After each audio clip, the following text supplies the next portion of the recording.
La COP25 ne restera sans doute pas dans les annales.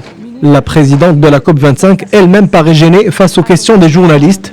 Un accord à minima a été adopté en séance publique ce dimanche, mais aucun terrain d'entente n'a été trouvé sur les points essentiels permettant de répondre à l'urgence climatique.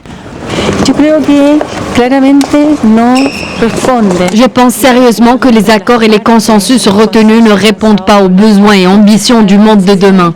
Les parties prenantes de l'accord doivent avoir une plus grande volonté politique afin de surmonter les réalités et les attentes des peuples dans le monde, en ce qui concerne les défis climatiques auxquels nous faisons face aujourd'hui.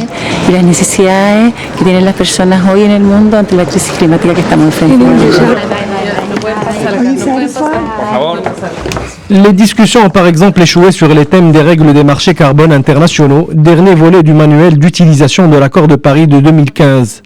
Autre division sur des sujets majeurs, au rythme actuel des émissions de gaz à effet de serre, le mercure pourrait gagner jusqu'à 4 ou 5 degrés Celsius d'ici la fin du siècle. Même si les quelques 200 signataires de l'accord de Paris respectaient leurs engagements, le réchauffement dépasserait 3 degrés Celsius. La COP25 devait théoriquement se finir vendredi soir, mais les divisions immenses sur des sujets majeurs comme l'ambition et le financement ont repoussé les discussions jusqu'à dimanche pour tenter de préserver les apparences.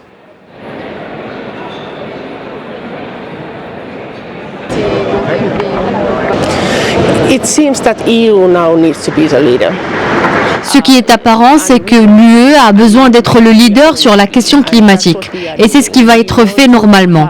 Nous aspirons en tout cas à la neutralité climatique d'ici 2050 et nous venons de publier notre ambition pour un Green Deal sur lequel nous travaillons d'ailleurs sérieusement car on veut construire une économie durable. C'est la seule solution plausible. Nous n'avons pas de seconde planète et donc c'est dans celle-ci que nous devons vivre en sécurité et dans le bon sens.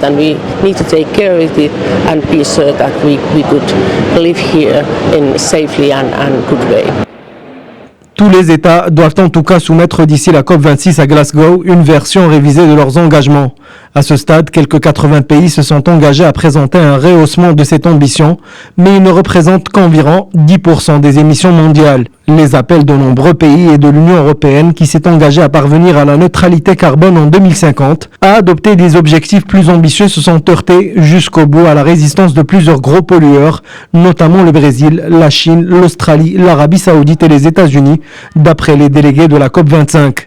Les pro-climat, eux, ont manifesté en marge de cette 25e COP, accusant les dirigeants de souffrir d'une grande myopie vis-à-vis des questions cruciales du climat.